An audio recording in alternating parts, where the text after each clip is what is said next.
Yo, yo, yo, yo, yo, yo, dude, what's going on? It's patch 2.5, and I'm playing a Hammerden again. Fantastic. But the reason I'm doing that is because the Hammerden, like it or love it, it does all the stuff in the game, right? It can kill players 8 content quite easily. It can also do declones or the Ubers, which is kind of where we are right now, right? That's why I'm on this guy, because when you're trying to build a community up and help people out in any way you can, the Hammerden gives you access to pretty much play anywhere. The only place it may struggle is Bale Wave 2, but in the previous video here, I kind of debunked that, and I show you it's really not all that bad, especially you got a slap rod like Wahid on your team, right? He just pokes them through and slaps the crap out of them. You love to see it. Anyway, let's check out this Hammerden Hybrid in patch 2.5 and go over some of the differences, which is why I'm again on this and making this video today, because I think you're going to enjoy it. So as far as gear goes, it's pretty much similar. This is the Hammerden side, right?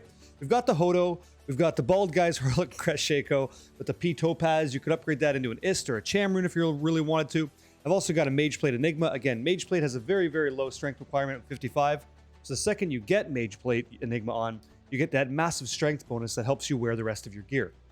I've also got the option of either, usually it's Mage Fist or Trengul's Claws. I prefer Trengul's Claws because I do get that 20 FCR and that cold resistance, which I like a lot. I've got a rare ring here giving me 10 FCR, which is faster cast rate, in addition to some other helpful things like dexterity to help me hit max block. I've got some extra life and mana, which never hurts, in all res 6. Just a rare ring that I'm using, and it's working out just fine. I've also got the Arachnid Mesh to help me hit that 125 faster cast rate. Just remember on a Hammerden, there's 2 targets you want to hit, 75 faster cast and 125 faster cast. I prefer 125, and I really don't want to settle for less. So, in addition, I've also got the BK Band, Volcato's Wedding Band. At 4% life leech, that could go up to 5. But for what we're doing at this stage with this character in the Hammerden, we don't care about the life leech so much yet. We will care a little bit more when we get into smiting. Okay? As for the amulet, I've got a 25 resistance Mars Kaleidoscope, which is fantastic because it's +2 to all skills. Gives me more attributes, which is again life, block, strength to wear gear, that kind of thing. But awesome amulet. And then I've got the drive-by, the drive-by King's Crown Shield. It's a spirit shield. It's got 35 faster cast rate, which is huge, and it was a 44 all res base, which is very helpful. 45 is the highest you can get.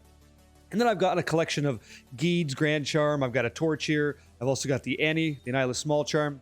Griswold's coming over for some actions. Just chin check him a couple times. Buddy, we're trying to make a video. Come on, man. 15 minutes of fame. What are you gonna do? Think maybe he was trying to steal a torch. Some people. Okay, so I've got the Large Charm. I got the Annie. I've also got a Lion branded. So I've got Combat, two Picombe, Paladin Combat Skills Grand Charms, and I've got 2 offensive auras and a 12 faster hit recovery. So what that equates into for me is the following. So you'll see here, right away you notice the difference, right? I'm using Resist Lightning.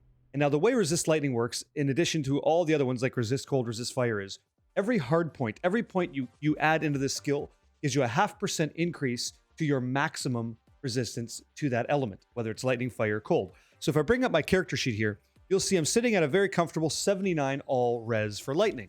Now where that gets a little bit more interesting is when we switch into our smiter build, you'll see how we can take advantage of T-Gods to increase that number up to what's going to be 93% when we're fighting Mephisto. But we get hit with that Conviction Aura from Uber Mephisto when you're doing smiting. We'll talk about that in that gear set. So I currently run 8 hard points at level 95 in Resist Lightning, and I won't be putting in any extra. This is more than enough to get the job done at the moment for everybody else. Onto the offensive side. So nothing's really changing here. We have 1 point into Might to get down to Blessed Aim. Blessed Aim is a synergy with Blessed Hammer, so we want to make sure that's maxed out. And then we have a maxed out Concentration, because Concentration is our main aura when we're using Blessed Hammer. And you can also use this while you're smiting. Don't feel like you can't. It's definitely an option. Adds a lot of damage to the build, especially when you get the target down to, say, 10, 5% life, something like that. It's nice to just crank them a couple extra times for more damage. I like to do that sometimes just to see how it feels. Feels real nice. And the 1 point special, because we're a Hammerden hybrid, is Fanaticism. Now, you want to use Fanaticism as your primary aura when you're using Smite, because you want to proc all this crushing blow. You want to keep having this effect happen when you're fighting Uber bosses or bosses with exceptionally large health pools. That's why we use Fanaticism. And you can also use Fanaticism on Wave 2 Bale, again, like this video shows you. It helps. It helps the Merc get through it, especially when he's decrepified from Bale in that kind of irritating situation. He just punches right through. Let's have a look at combat skills. Now, I do have 1 point to Holy Bolt, and it brings me down to Blessed Hammer, which we max. I've got 1 point to Smite, 1 point to Charge, and currently 8 hard points into Holy Shield. Because as we put more points into Holy Shield, our smite damage goes up, our defense goes up, and our duration of Holy Shield goes up, as well as our chance to block. Everything goes up with Holy Shield. If you want to do more natural damage with this hybrid build, you could put more points into smite. As it works out, you will do more smite damage, a higher level smite that you have. But like I just mentioned, you are going to get some smite damage as you put points in the Holy Shield. So why not double dip and get the advantage of defense, duration, and block rate, which lets you put more points into health and vitality and stay alive even more. Okay, so that's basically the Hammered side. Let me show you the gear for the Smiter and show you what I've been using right now. So we're going to come on over here. And a cool tip is if you press shift from your personal stash, you can instantly equip gear. So that might blow your mind. It blew my mind when I caught it. So hold shift and click, right? All this gear we just kind of toss on. Life is good. And now we're all set. And just like that, just that fast, hey, we're a smiter, right? Good stuff. So left click, I put smite. On right click, I press F4 because I have a keybound to fanaticism, and away we go. And I'm ready to smite. Just that simple. Okay, let's go through the gear.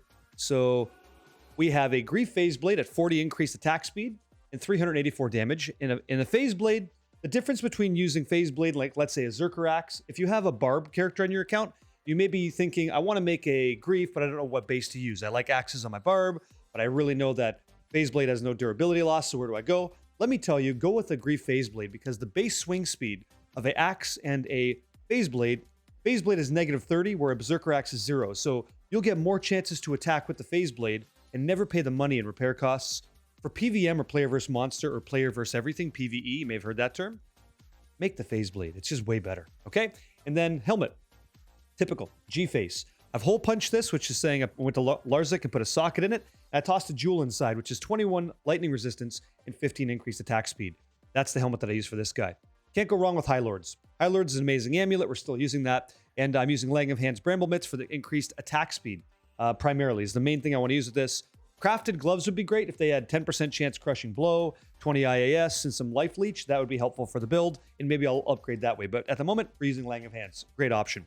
And then I've got Raven Frost, which is perfect dexterity, 244 in the attack rating. That could be 250, and then it would be a perfect ring, but I don't want to be frozen. That's what I want to avoid. And the cold absorb at 20%, doesn't hurt. I'm also choosing to use Verdungo's Hardy Cord. It just gives me 40 vitality. Replenish life is nice. The faster hit recovery is okay.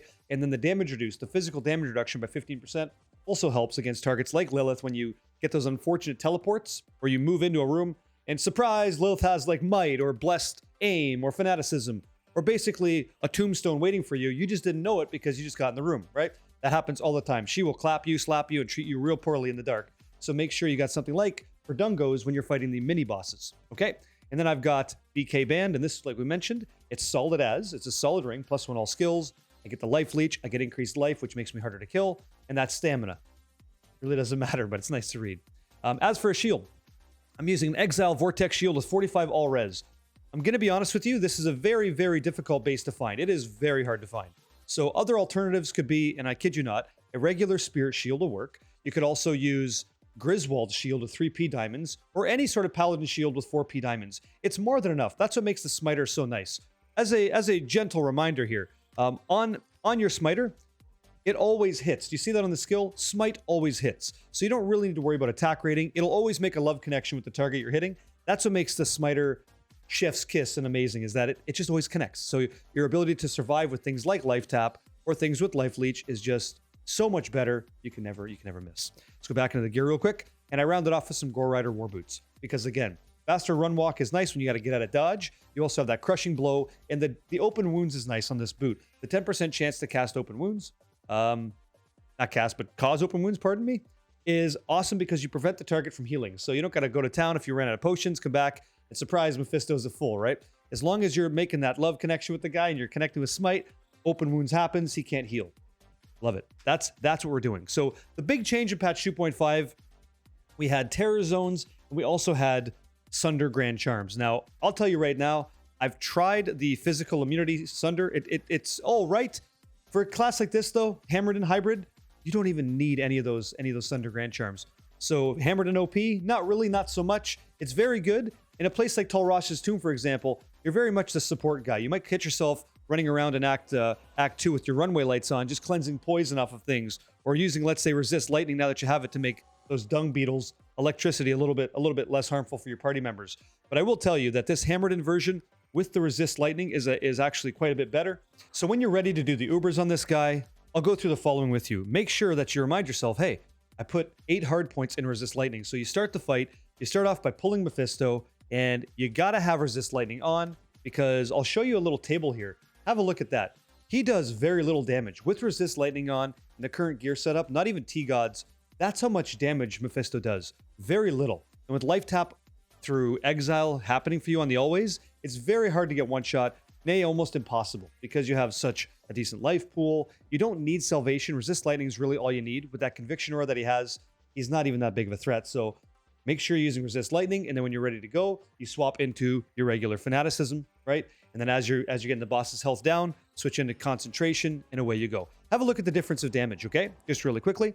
When I have fanaticism up, my attack rate's quite high, right? I'm just swinging like crazy, right? And I'm doing 503 to 1296 damage. But when I switch into concentration, all of a sudden I'm doing 650 to 1673. And look at the difference in speed.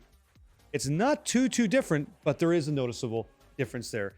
And if you're under the gun, like maybe you pulled Bale and Diablo, just stick with fanaticism. Try to approach the if you're uber scary, like you're afraid of these dudes, approach the fight like this. Try not to die, and you're gonna come out successful. If you got this gear, man, you'll catch some videos like this where we do players 8 Ubers and have a good time with George and everybody else. So I hope this video maybe gave you a little bit of an update on patch 2.5. Basically, move into resist lightning. You'll get a hell of a lot more survivability out of it, and solo your teammates. It's a fun season so far. I hope you guys are enjoying yourself, and I hope this video finds you well. Happy Tuesday, dudes. I'll catch you on the next one.